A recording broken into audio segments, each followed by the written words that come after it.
Police report. Police report. Sa Police Report.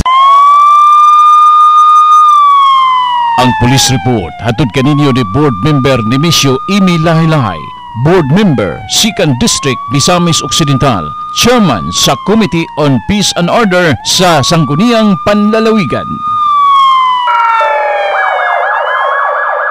Police report. Police report.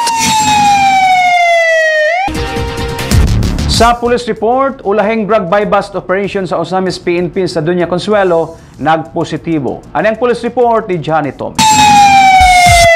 Positibong namaligya og shabu ang usa ka residente sa barangay Dunya Consuelo, Osamis City. Kini human napalitan sa maong iligal sa nagtakubang parokyano nga miyembro sa Osamis City PNP niadtong Hunyo 20 sa hapon sa residensya niini.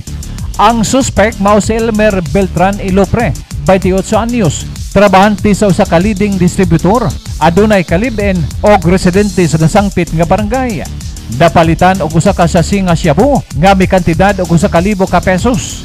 Sa gihimong body search sa kapulisan og sa pagsaksi sa mga barangay official og local media, nakuha sa iyang posisyon ang mark money nga 1,000 ka pesos og nakuha usab niini ang lain pang mga sasi sa gituhang shabu nga miabot og 20 ka putos.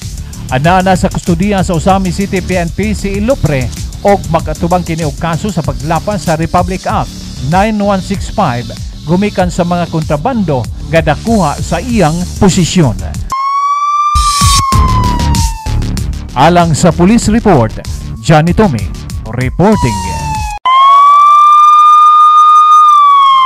Ang Police Report hatod kaninyo ni Board Member Nemesio Imi Lahi-Lahi, Board Member, 2nd District, Misamis Occidental, Chairman sa Committee on Peace and Order sa Sangguniang Panlalawigan. 1 TV Patrol.